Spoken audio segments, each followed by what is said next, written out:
Alhamdulillahi Rabbil Alamin Ar-Rahmanir Rahim. Assalamualaikum warahmatullahi wabarakatuh. Alhamdulillah Rabbil Alamin. Segala puji hanya milik Allah subhanahu wa ta'ala, atas rahmat dan hidayahnya lah sehingga kita bisa masih dalam keadaan beragama Islam, masih mempercayai Allah sebagai Tuhan kita dan Nabi Muhammad SAW sebagai Nabi terakhir dan Rasul. Salawat serta salam semoga tetap kita curahkan kepada junjungan kita baginda Nabi Muhammad SAW.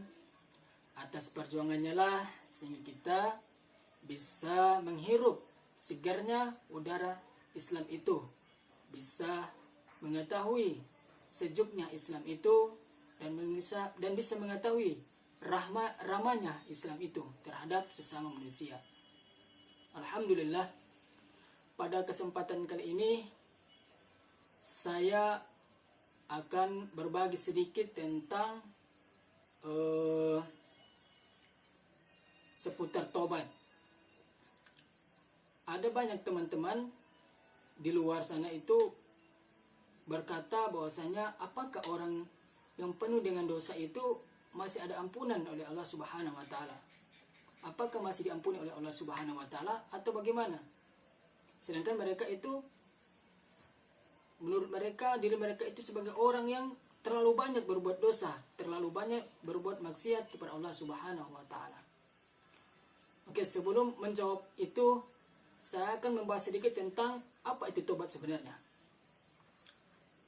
Tobat, sebagaimana yang saya kutip dalam kitab Imam Al-Ghazali, kitab yang berjudul Ihya Ulumuddin, pada bab ke-31, bab tentang tobat, beliau menjelaskan bahwasanya tobat itu merupakan satu istilah yang meliputi dua hal yang sangat penting. Yang pertama, pengetahuan. Yang kedua adalah perbuatan. Jadi, kata Imam Ghazali dalam kitab Ihya Ulumuddin, bahwasanya tobat itu meliputi dua hal penting. Pertama, pengetahuan. Yang kedua adalah perbuatan. Pengetahuan yang berkaitan dengan tobat ini adalah mengetahui tentang akibat atau bahaya perbuatan yang ia lakukan, sehingga pengetahuan itu menimbulkan perbuatan. Dari pengetahuan tentang akibat suatu perbuatan yang dilakukan, maka dia melakukan perbuatan itu, melakukan taubat. Jadi ia mengetahui tentang akibat atau bahaya dosa yang dia lakukan, maka dia melakukan perbuatan. Perbuatannya apa? Adalah dia melakukan melaksanakan perbuatan yang baik atau menyesali perbuatan yang ia lakukan terlebih yang dahulu. Jadi setelah mengetahui, maka timbullah perbuatannya, yaitu dengan melaksanakan perintah-perintah Allah Subhanahu wa taala, karena ia telah mengetahui bahaya dosa-dosa yang dia lakukan. Jadi itu tobat. Jadi tobat itu meliputi dua hal, pengetahuan dan perbuatan. Ayat-ayat mengenai tentang tobat perintah oleh Allah Subhanahu wa taala di dalam Al-Qur'an. Allah Subhanahu wa taala itu berfirman dalam Quran surah An-Nur ayat 31, Allah Subhanahu wa taala berfirman, "Wa tubu ilallahi jami'an ayyuhal mu'minun la'allakum tuflihun." Bertobatlah kalian wahai orang-orang beriman agar kalian beruntung. Ini firman Allah Subhanahu wa taala dalam Quran surah An-Nur ayat ke-31. Itu yang pertama. Yang kedua, pada Quran surah At-Tahrim ayat ke-8, Allah Subhanahu wa taala berfirman, "A'udzubillahi minasyaitonir rajim. Ya ayyuhalladzina amanu tubu ilallahi taubatan nasuha."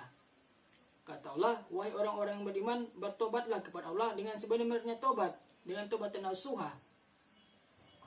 Ini anjuran, perintah Allah Subhanahu wa taala kepada hambanya agar bertobat dari perbuatan-perbuatan yang dia lakukan, perbuatan bertentangan dengan ajaran Islam atau dengan syariat Islam. Nah, ini yang berikut ini kabar gembira bagi para pendosa. Apa kabar gembira bagi para pendosa? Di mana seorang pendosa, dia bisa menjadi dicintai oleh Allah Subhanahu wa taala. Mengapa demikian? Sedangkan dia adalah orang yang berdosa, orang yang selalu berbuat maksiat, berbuat kejahatan, berbuat perbuatan yang bertentangan dengan syariat Islam. Mengapa dia bisa dicintai oleh Allah Subhanahu wa taala? Syaratnya seorang yang dicintai oleh Allah Subhanahu wa taala padahal dia telah berdosa, membuat maksiat, caranya adalah bertobat kepada Allah Subhanahu wa taala, mengakui segala perbuatannya dan menyesali segala apa yang telah lakukan yang bertentangan dengan syariat Islam. Sebagaimana dalam Quran surah Al-Baqarah ayat ke-222, ayat ke-222 Allah Subhanahu wa taala berfirman, A'udzubillahi minasyaitonirrajim. Bismillahirrahmanirrahim. Innallaha yuhibbut tawwabin. Sesungguhnya Allah itu mencintai orang-orang yang bertobat. Innallaha yuhibbut tawwabin. Sesungguhnya Allah mencintai orang bertobat. Ini merupakan kabar gembira bagi para pendosa. Jadi Allah itu mencintai orang-orang berbuat maksiat, kemudian dia bertobat, mengakui segala perbuatannya, menyesali segala perbuatannya dengan bersungguh-sungguh. Sebagaimana dia ayat di atas tadi, wa tubu ilallahi, maka bertobatlah kepada Allah. Kemudian di ayat berikutnya juga dikatakan, ya ayyuhallazina amanu tubu ilallahi taubatan nasuha. Dengan tobat yang sebenarnya tobat. Jangan sampai bertobat itu hanya dimain-main saja. Caranya kita harus bertobat dengan sesungguhnya agar kita dicintai oleh Allah Subhanahu wa taala. Itulah kabar gembira bagi para pendosa apabila ia mengakui, menyesali perbuatannya, bersimpuh mohon ampun kepada Allah Subhanahu wa taala, maka dia akan dicintai oleh Allah Subhanahu wa taala. Menyesali segala perbuatannya. Sesungguhnya penyesalan itu merupakan taubat. Sebagaimana hadis dalam kitab Ihyamuddin katakan, an-nadmu taubatan. Bahwasanya penyesalan itu adalah taubat. Jadi kita sesali segala perbuatan yang telah lalu. Marilah kita coba untuk berjuang menghadapi hal-hal yang sulit dengan cara memohon kepada Allah Subhanahu wa taala agar kita terhindar dari hal yang sulit itu. Dan semoga kita bisa menjadi hamba-hamba Allah Subhanahu wa taala yang taat, yang istiqomah menjalankan syariatnya dan selalu istiqomah menjalankan sunnah-sunnah baginda Nabi Muhammad SAW. Jadi itu ya, saudara-saudaraku, merupakan kabar gembira bagi kita yang banyak dosa. Jadi kita bisa dicintai oleh Subhanahu wa taala apabila kita bertobat dengan sungguh-sungguh. Mungkin itu dari saya. Apabila ada kata-kata salah yang dapat menyinggung perasaan teman-teman sekalian, saya mohon maaf karena saya merupakan manusia yang tak luput dari kesalahan. Akhirul kalam, ihdinas siratal mustaqim. Assalamualaikum warahmatullahi wabarakatuh.